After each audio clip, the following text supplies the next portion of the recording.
Mr. Peoples nudged me with his elbow and grinned. That's my point, get it? Even months from now, this haircut'll still be nice and cool. He began to chuckle. Already, he had cheered himself up a ton. He started with the clippers again. More? I asked, feeling sick. Well, we can't leave it here like this, can we? He said. We gotta even her up, right? I couldn't even stand to look anymore, so I covered my eyes with my hands and waited until he was finished. After circling my head with the clippers about 20 more times, he finally shut them off. Slowly, I opened my eyes. No, it couldn't be. My hair was gone. Totally gone.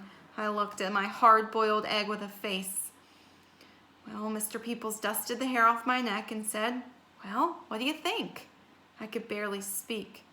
What do I think about what? Well, about your hair. What do you think about your hair? He asked cheerfully. Stunned, I gazed at my hair lying all over the floor.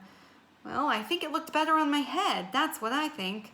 Mr. Peoples chuckled some more as he got the broom and swept it up. I panicked. No, wait, don't, I shouted. Then I just jumped down from my chair and started picking up the hair clumps and trying to stick them back on my head. I stuffed the rest in my pocket for later. Mr. Peoples laughed again. By now he was a regular jolly old elf. You kill me, boy, he roared. Then he held out his hand for the money. I slapped $10 down on the counter and ran home as fast as I could. My mother met me at the door.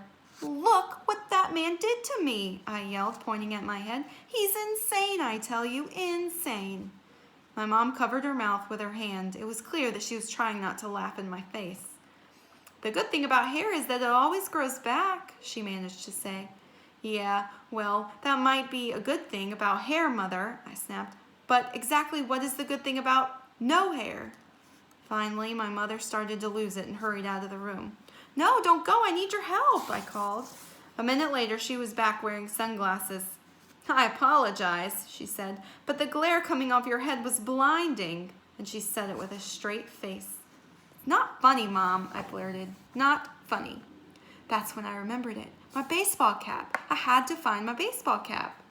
I flew down the hall to my room. Please just let it be where I can find it. I opened up my closet door. Yes! For once, I had remembered to put it back on the hook where it belonged. Quickly, I put it on my head. It fell down over my eyes, but after adjusting the back strap, I looked in the mirror. Almost at once, I started to settle down. What a relief! I looked like a cross between Mark Grace and David Justice. I'm telling you, baseball caps are the invention of the century. Now, if only baseball caps could make me hit home runs like David Justice, everything would be perfect. I guess you could say that hitting a home run is a dream of mine. I don't think it'll ever come true, though. It's pretty hard to hit a home run when all you can do is bunt. Bunt.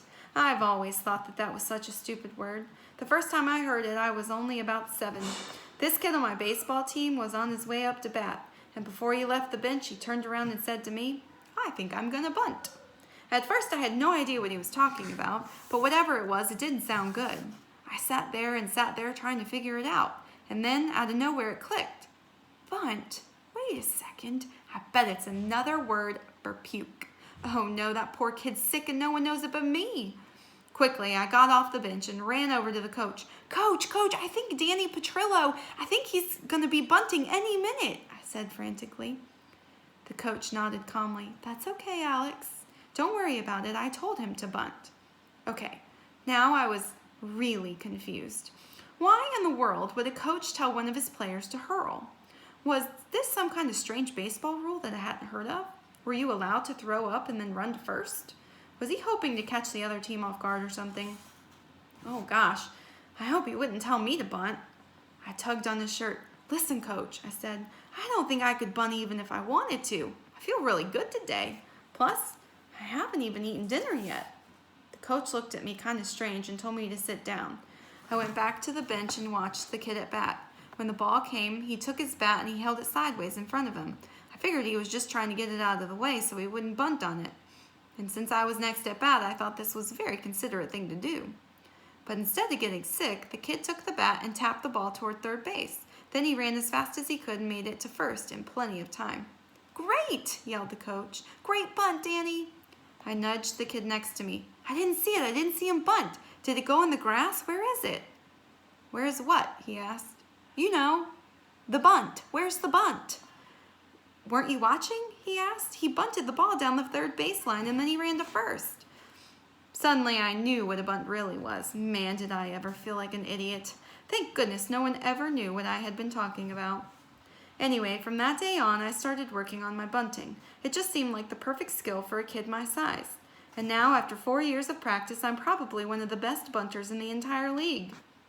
It's not the kind of thing that gets you any respect, but it's something. Sometimes Brian helps me practice my bunting at recess. Last week, TJ saw us and came strolling over again. Bunting is for wimps, he announced loudly. I ignored him. Any kid with half a muscle can hit a ball for real, he said. Still, I ignored him. Oops, I forgot you don't have half a muscle, do you, Skinny Bones, he said.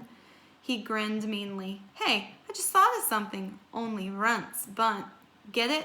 Get it, Alex? I made a poem. That's when I decided to stop ignoring him. Brian tossed me another ball. I held the bat steady until the very last minute, and then I turned it sharply in the direction the ball turned sharply and directed the ball right into TJ's head. Whoa, sorry, TJ, I said. Man, it seems that all I've been doing lately is accidentally hitting you with baseballs. Whew, it's a good thing that they keep hitting you in the skull, otherwise you'd get hurt. For the millionth time in my life, TJ shoved me to the ground again and sat on top of me. He was smirking like crazy. We'll just see how good you bunt Saturday, funny guy, he said. For a second, I didn't know what he was talking about. Then, all of a sudden, I remembered. Saturday was the day when our Little League teams were scheduled to play each other. Wonderful. And now I'd gone and made him mad. I closed my eyes. Way to go, Alex. You've done it again.